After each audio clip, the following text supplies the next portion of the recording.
ಕರ್ನಾಟಕದಲ್ಲಿ ಒಂದು ಅದ್ಭುತ ಅರಮನೆ ಅಂತ ಹೇಳಿದರೆ ಮೈಸೂರು ಅರಮನೆ. ಇದನ್ನು ನೋಡಲಿಕ್ಕೆ ಪ್ರತಿ ವರ್ಷ ಲಕ್ಷಾಂತರ ಜನ ಬರ್ತಾರೆ. ಸಾವಿರಾರು ದೀಪಗಳಿಂದ ಬೆಳಗುವಂಥ ಈ ಅರಮನೆ ಒಂದು ಕನಸಿನಂತೆ ಕಾಣ್ತದೆ. ಪ್ರತಿ ವರ್ಷ ನೀವು ಕೂಡ ಹೋಗಿರ್ತೀರ ಅಂತ ನಾನು ಭಾವಿಸ್ತೇನೆ. ಈ ವಿಡಿಯೋದಲ್ಲಿ ನಾನು ನಿಮಗೆ ಚಿಕ್ಕದಾಗಿ ವಿವರಣೆ ಕೊಡ್ತೇನೆ. ವಿಡಿಯೋ ಮಾತ್ರ ಕೊನೆವರೆಗೂ ನೋಡಿ. ಮೈಸೂರು ಅರಮನೆ ಇತಿಹಾಸ ಸುಮಾರು 600 ವರ್ಷಗಳ ಹಿಂದಿನಿಂದ ಆರಂಭವಾಗ್ತದೆ. ಒಡೆಯರ್ ವಂಶದ ಸ್ಥಾಪಕ ಯದುರಾಯ ಒಡೆಯರ್ ಮೈಸೂರು ರಾಜ್ಯವನ್ನು ಸ್ಥಾಪಿಸಿದ್ರು. ಈ ಸಮಯದಲ್ಲಿ ಸರಳವಾದ ಮರದ ಅರಮನೆ ನಿರ್ಮಿಸಲಾಗಿತ್ತು. ಕಾಲಕ್ರಮೇಣ ಒಡೆಯರ್ ರಾಜರು ಆ ಅರಮನೆಯನ್ನ ವಿಸ್ತರಿಸ್ತಾರೆ.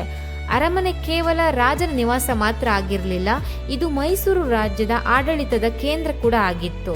1896ರಲ್ಲಿ ಒಂದು ದೊಡ್ಡ ದುರಂತ ನಡೀತದೆ. ರಾಜಮನೆತನದಲ್ಲಿ ಒಂದು ಮದುವೆ ಸಮಾರಂಭ ನಡೀತಿರ್ಬೇಕಾದ್ರೆ ಮದುವೆ ಯಾರದಂತ ಹೇಳಿದ್ರೆ ಚಾಮರಾಜ ಒಡೆಯರ್ ಅವರ ಮಗಳು ಜಯಲಕ್ಷ್ಮಣಿ ಅವರ ಮದುವೆ. ಈ ಸಮಯದಲ್ಲಿ ಒಂದು ಭಯಾನಕ ಅಗ್ನಿ ಅವಘಡ ಸಂಭವಿಸುತ್ತದೆ. ಕೆಲವೇ ಗಂಟೆಗಳಲ್ಲಿ ಹಳೆಯ ಮರದ ಅರಮನೆ ಸಂಪೂರ್ಣವಾಗಿ ಸುಟ್ಟೋಗ್ತದೆ. ಮೈಸೂರು ರಾಜ್ಯಕ್ಕೆ ಇದೊಂದು ದೊಡ್ಡ ನಷ್ಟವಾಗ್ತದೆ. ಆದರೆ ಇದೇ ಘಟನೆಯಿಂದ ಒಂದು ಹೊಸ ಇತಿಹಾಸ ಆರಂಭವಾಯಿತು.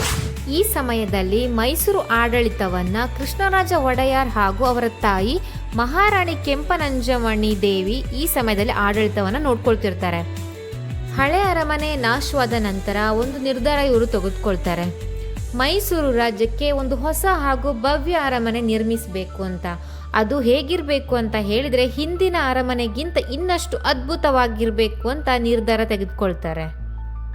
ಈ ಅರಮನೆಯನ್ನು ನಿರ್ಮಾಣ ಮಾಡಲಿಕ್ಕೆ ಒಬ್ಬರು ವಾಸ್ತುಶಿಲ್ಪಿನ ಆಯ್ಕೆ ಮಾಡ್ತಾರೆ. ಅದುವೇ ಬ್ರಿಟಿಷ್ ವಾಸ್ತುಶಿಲ್ಪಿ ಹೆನ್ರಿ ಇರ್ವಿನ್ ಅವ್ರನ್ನ ಆಯ್ಕೆ ಮಾಡ್ತಾರೆ. ಇವರು ರೂಪಿಸಿದ ವಿನ್ಯಾಸ ಯಾವುದು ಅಂತ ಹೇಳಿದರೆ ಇಂಡೋ ಸಿರಸಾನಿಕ್ ಶೈಲಿಯಲ್ಲಿ ಇದು ಮೂಡಿ ಬರ್ತದೆ.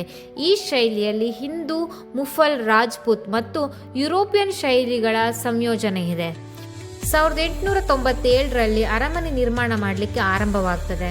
ಸುಮಾರು 15 ವರ್ಷಗಳ ನಂತರ 1912ರಲ್ಲಿ ಅದ್ಭುತ ಅರಮನೆ ಪೂರ್ಣಗೊಳ್ಳುತ್ತದೆ. ಮೈಸೂರು ಅರಮನೆ ಒಳಗಡೆ ಏನೆಲ್ಲ ಇದೆ ಅಂತ ನೋಡೋದಾದರೆ ಬಣ್ಣದ ಗಾಜಿನ ಮೇಲ್ಛಾವಣಿಗಳಿವೆ, ಹಾಗೆ ಚಿತ್ರಕಲೆಗಳಿವೆ, ಮತ್ತು ರಾಜವಂಶದ ಬಂಗಾರದ ಸಿಂಹಾಸನ ಕೂಡ ಇದೆ. ಇದೆಲ್ಲವೂ ಕೂಡ ಮೈಸೂರು ಅರಮನೆಯನ್ನು ಒಂದು ಸುಂದರ ಅದ್ಭುತ ಅರಮನೆಗಳಲ್ಲಿ ಒಂದಾಗಿಸಿದೆ. ಮೈಸೂರು ಅರಮನೆ ಅತ್ಯಂತ ಅದ್ಭುತವಾಗಿ ಕಾಣೋದು ಯಾವಾಗಂತ ಹೇಳಿದರೆ ದಸರಾ ಸಮಯದಲ್ಲಿ. ದಸರಾ ಹಬ್ಬದ ವೇಳೆ ಅರಮನೆಗೆ ಸುಮಾರು 1 ಲಕ್ಷಕ್ಕೂ ಹೆಚ್ಚು ದೀಪಗಳನ್ನ ಬೆಳಗ್ತಾರೆ. ಈ ಸಮಯದಲ್ಲಿ ಈ ಅರಮನೆ ಒಂದು ಸ್ವರ್ಗದಂತೆ ಕಾಣ್ತದೆ. ಅದನ್ನು ನೋಡಲಿಕ್ಕೆ ಲಕ್ಷಾಂತರ ಜನ ಮೈಸೂರು ನಗರಕ್ಕೆ ಬರ್ತಾರೆ.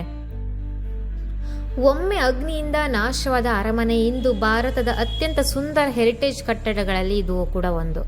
ಇದು ಕೇವಲ ಒಂದು ಅರಮನೆ ಅಲ್ಲ, ಇದು ಮೈಸೂರು ರಾಜ್ಯದ ಇತಿಹಾಸ, ಒಡೆಯರ್ ವಂಶದ ಗೌರವ ಹಾಗೂ ಕರ್ನಾಟಕದ ಹೆಮ್ಮೆ. ಅದು ನಮ್ಮ ಮೈಸೂರು ಅರಮನೆ. ಒಂದು ಬೇಜಾರಿನ ಸಂಗತಿ ಏನಂತ ಹೇಳಿದರೆ ನೀವೆಲ್ಲರೂ ಕೂಡ ಮೈಸೂರು ಅರಮನೆಯನ್ನು ಇತ್ತೀಚೆಗೆ ನೋಡಿರ್ತೀರ.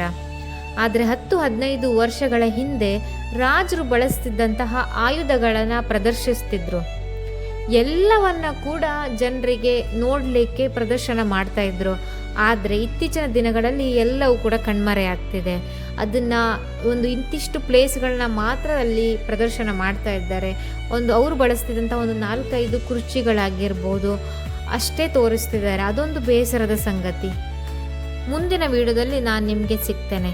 ಧನ್ಯವಾದಗಳು ವಿಡಿಯೋ ನೋಡಿದ್ದಕ್ಕಾಗಿ. ಹಾಗೆ ಸಬ್ಸ್ಕ್ರೈಬ್ ಮಾಡೋದನ್ನ ಮಾತ್ರ ಮರಿಬೇಡಿ. Thank you.